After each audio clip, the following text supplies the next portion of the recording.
most known in all of the world is the story of the birth of Jesus. It comes in 3 different, maybe 4 different versions, even in the Bible. So let me just review with you for just a moment what it says in this book about this babe. 2nd chapter of Matthew. Now when Jesus was born at Bethlehem, belonging to Judea, in the days of King Herod, magicians from the east arrived at Jerusalem, asking, "Where is this newly born King of the Jews? We saw his star when it rose, and we have come to worship him." The news of this troubled King Herod and all Jerusalem as well. So he gathered all the high priests and scribes of the people, and he made inquiries of them about where the Messiah was to be born. And they told him, "In Bethlehem, belonging to Judea, and thus it is written by the prophet, 'And you, Bethlehem, in Judea's land, you're not the least among the rulers of Judah, for from you shall a ruler come who is the shepherd Israel, my people.'" Then Herod summoned the magicians in secret and ascertained from them the time of the star's appearances. He also sent them to Bethlehem, telling them, "Go and make a careful search for the child, and when you have found him, report to me, so that I may come and worship him too." The magicians listened to the king and then went their way. And the star they had seen rise went in front of them till it stopped over the place where the child was. When they caught sight of the star, they were intensely glad. On reaching the house, they saw the child with his mother Mary, and they fell down to worship him, and opening their caskets, they offered him gifts of gold and frankincense and myrrh. Then, as they had been divinely warned in a dream not to return to Herod, they went back to their own country by a different road. After they were gone, there appeared an angel of the Lord to Joseph in a dream, saying, "Rise, take the child and his mother and flee to Egypt. Stay there till I tell you, for Herod is going to search for the child and destroy him." So he got up and took the child and his mother by night and went off to Egypt, where he stayed until the death of Herod. So we have a young child, and although there was some pre-information, at this point it was kind of give and take as to what this child was going to be and how it was going to be. At least it was to them. And now here was in Luke, the story takes a little bit of a different turn. Okay? And Joseph went to the town of Nazareth, to Bethlehem, the town of David, because he belonged there, and he went there to register with Mary, who was pledged to be married to him and was expecting a child.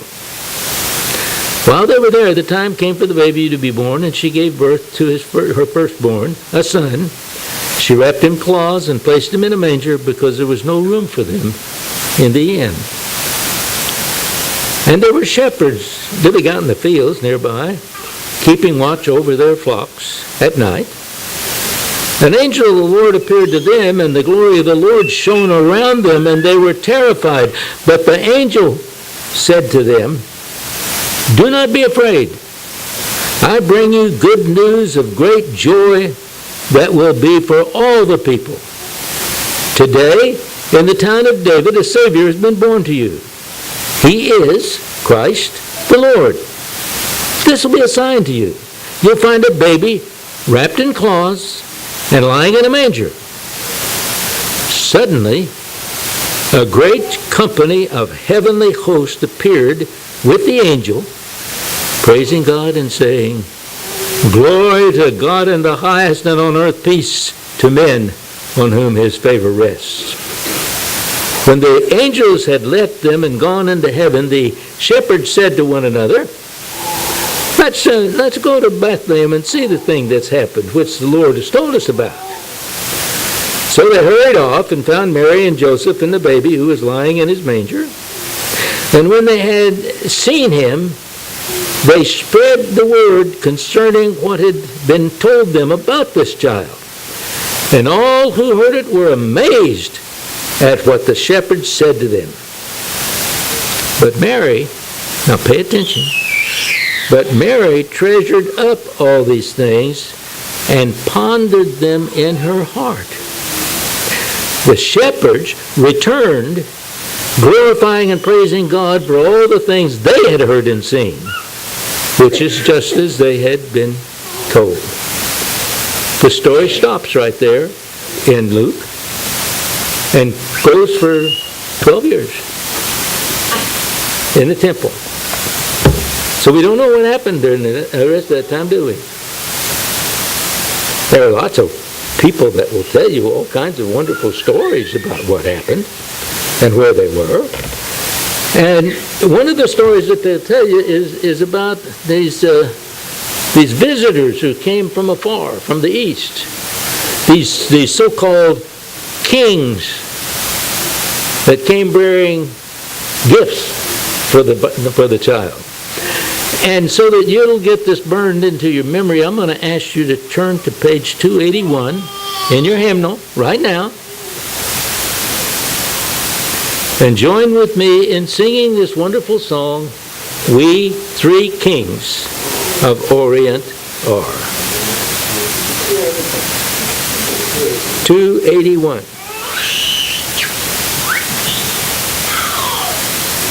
Oh!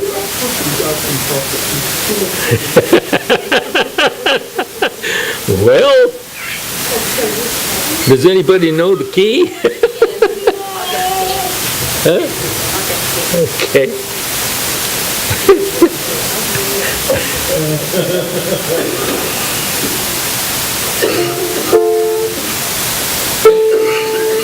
We three kings of Orient are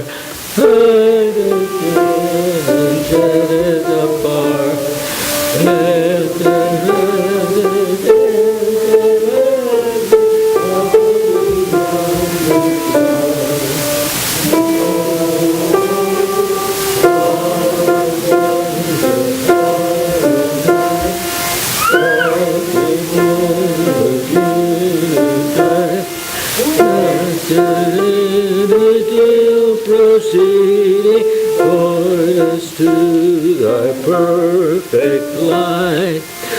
Glorious now, behold him arise, King and God and sacrifice.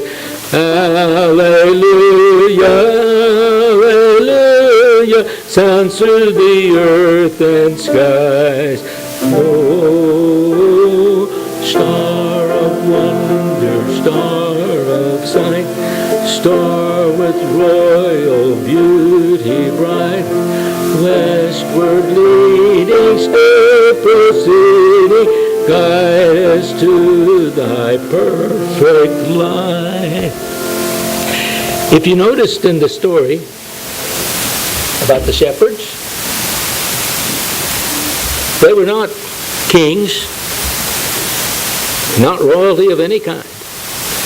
They were just shepherds. They spent their life out taking care of sheep and goats and whatever else they took care of. And they had very little prospect of anything happening in their life that was going to be of any value whatsoever to anybody. So what happened? They got the surprise of their life. They got the gift of their life. They were human beings who got to express and see the baby that represents the Christ. And it was a wonderful thing for them. Can you imagine what their life was like after that? They went away, and they would tell people about this thing that they saw. This wonderful adventure that they had had on that kind of, well, I don't know if it was a chilly night or not. Some people say that Christmas didn't happen on the 25th of December.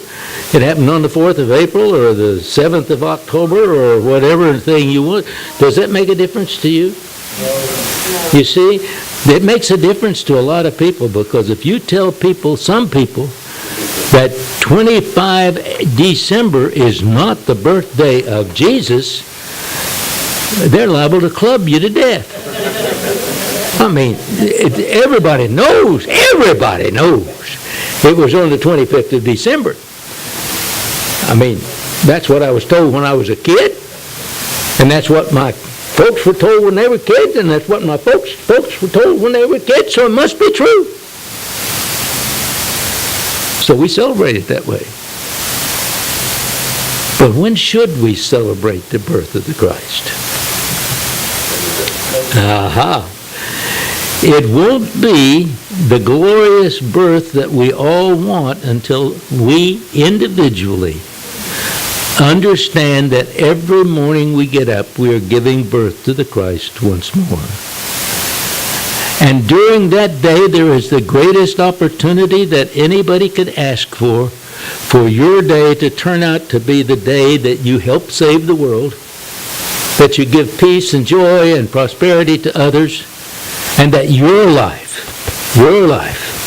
is filled with all of the wonder and awe of a perfect spiritual life. Every day. But we'll go along with Christmas for now, if it's all right with you. It's okay with you? Now there was this other thing that happened in that story. There was an angel. Actually, there was a whole host of heavenly people, I don't know what you would call. What would you call an angel? A person? Huh? A spirit? One that you can see? Oh, I don't know.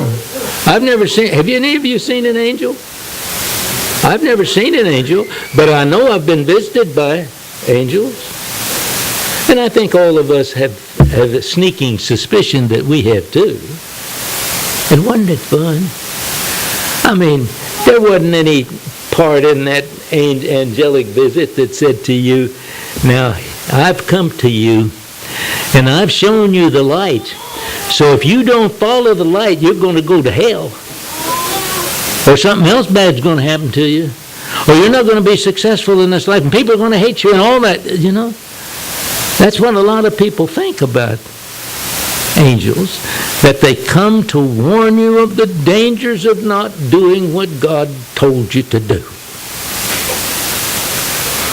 But this angel and these angels, they didn't do that. They said, we come to you with great good news.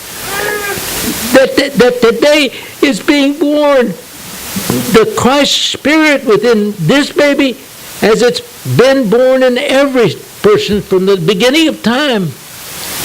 But this baby is so special because this baby is going to pull from the depths of his consciousness the truth, the Christ truth, and is going to have the courage and the intelligence to go forth to the nations of the world and say, this is the truth, and this is the way for you to enjoy your life to the fullest. This is the way for you to have peace and calm and joy all of the time in your life.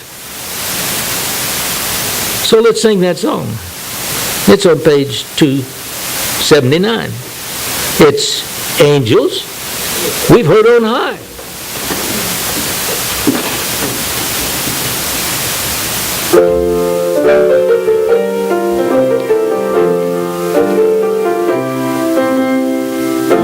Excelsis Deo,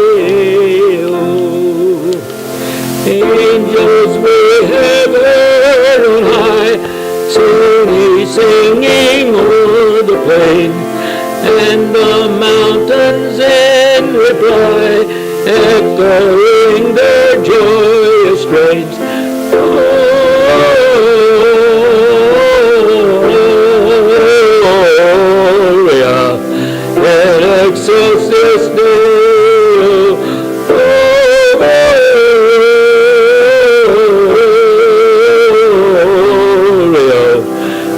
in excelsis Deo.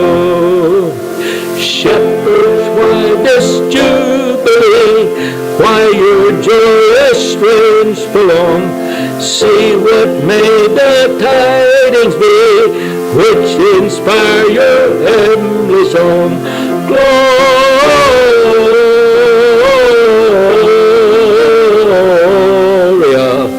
in excelsis Deo.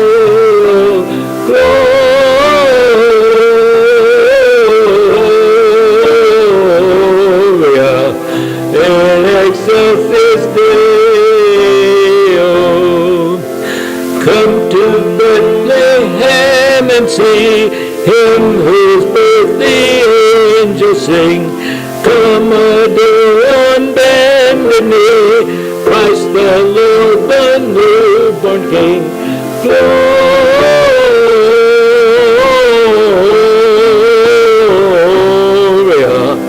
heaven fulfill.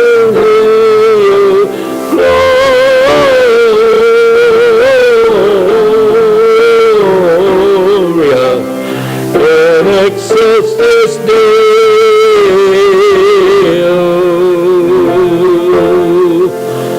So for this Christmas, I want every one of you to just get your ear tuned so that you can hear the angels of inspiration. And you can hear the message that they brought to the earth. Be not afraid. Be not afraid. In other words, remain calm. Remain joyous. Remain in such a way that you become a beacon of light and good to those that see you and feel you and are around you. What could be a better present for you this Christmas than for you to go home tonight and review this day and say, on this day, I smiled at a stranger and I got a smile back. I said a kind word to a person who seemed sad and their face brightened. I gave a $1 bill to a man who seemed to need it. And there were those who said, why did you do that? Why did you give that person that money? He's just going to spend it on liquor. Well, my first answer was, of course, that you can't buy much liquor with $1, but